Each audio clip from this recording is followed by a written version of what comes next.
Hi, this is Colgan. Welcome to my Wallpaper construction channel. What I'm about to do is a double cut. I've shown these on a couple of previous videos. This is a unique situation because this double cut has a trim line on each side of the wallpaper. This side and this side.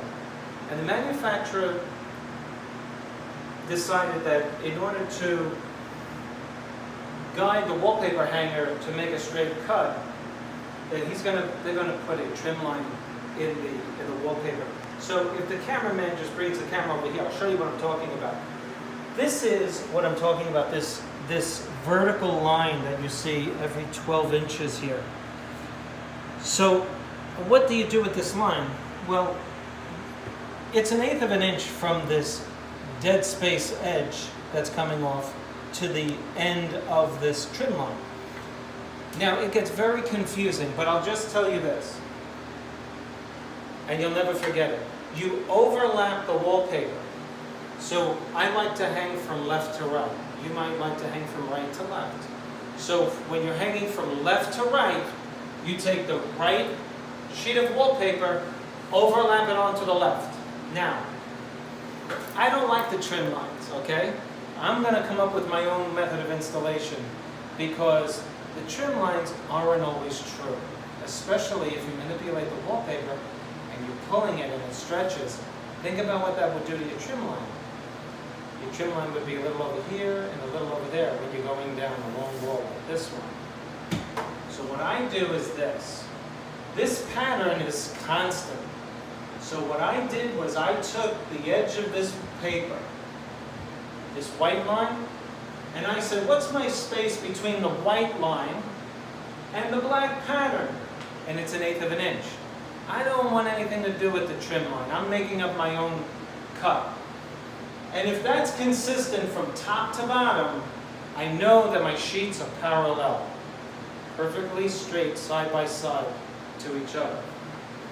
Then there's also what's called a join line, which runs horizontal. And you'll see them every so often on the sheet. And if the cameraman comes back, I'll show you one such join line right here. This join line is for the next sheet of paper that's going to go on top of this. But the problem with the join line is this. You bury the join line when you necessarily put one sheet of paper over the other. I don't know where my join line is because I'm covering it with my overlap. So what does the join line do? It allows you to know that your wallpaper, theoretically at least anyway, is horizontally level. That the pattern, that this bottom is perfectly level with the other its counterpart on the other side. But I don't like join lines either. So what do? You take a level and you span it across as far as you can onto your right sheet and your left sheet. And you try to get the level, the bubble line, in the middle of the sheets to give you the truest read. That's my join line. I don't need a join line. So I'm trying to show you an alternative method than using the join lines and the trim lines because they can get confusing. Don't let it frustrate you as it did for me when I first did it. Now I'm going to show you how I cut. And if the camera comes around, I'm going to show you. I'm going to use the trim line as a guide, but not the way they intended for me to use it. I'm simply going to cut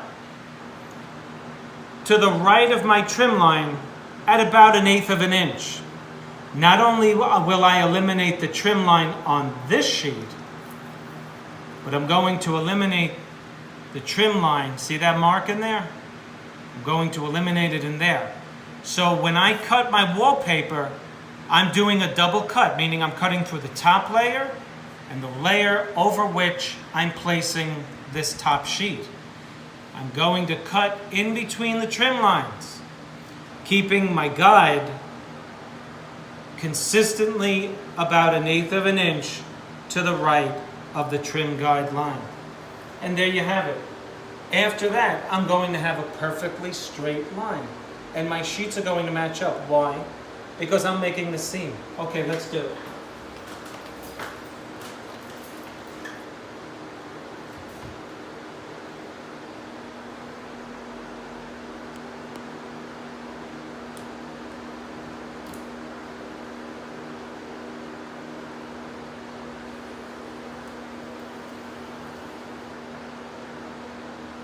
If you can help it, don't lift the blade off of the paper once you start going. You may have to. The blade may get dull. But if you can help it, try to keep the blade on the material for obvious reasons. It's very hard to find the point at which you left when you lift the blade, that's all. But it's not impossible. You can, if you're cutting through very tough paper, very tough material, you may have to change your blade. But my tip to you would be, do it in as far high as you can, so that just in case you're off, it's in an inconspicuous part of the wallpaper, high up. This particular paper isn't making my blade overly dull, so I'm going to stick with it.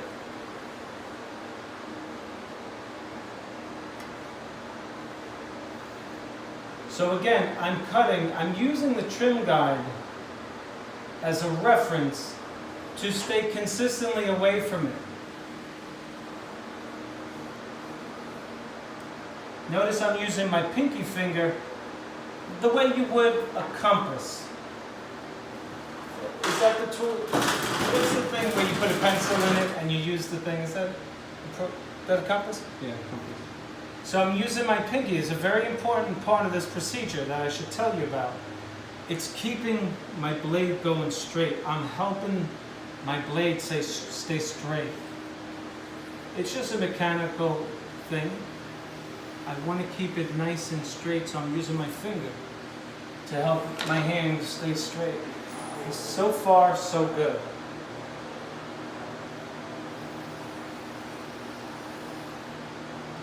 Now, if you want to see more videos like this, just visit us on the web at www.spencercolgan.com.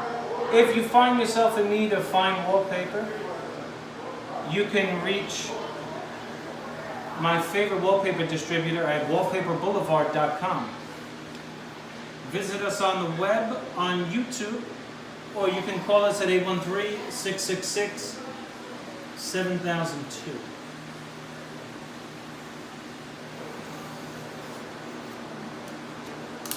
Okay. Now, remember, this was the piece that I just cut, okay? So obviously this is going to come off. You're starting to see the seam that I just made. Now, if you're thinking, you realize there's another piece of wallpaper that I got to pull off, and that's underneath where I just cut. This was part of this sheet, and now I take that off. And try not to disrupt this seam as best you can. Why? Because the wallpaper is already set to go right back into place, right? So I'm trying to finesse it, nice and easy. Trying to go nice and easy.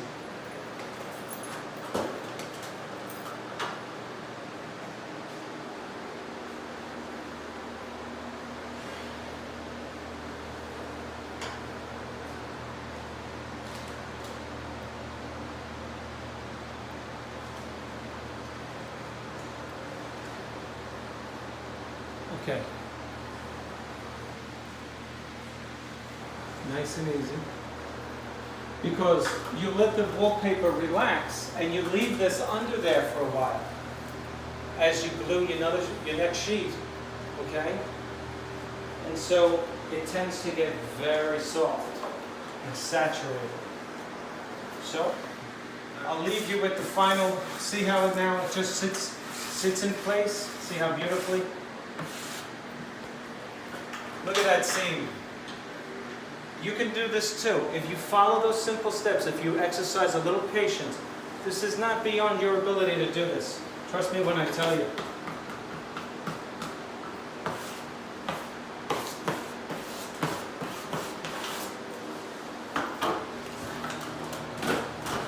Just bring them up close to the seam, let them see this.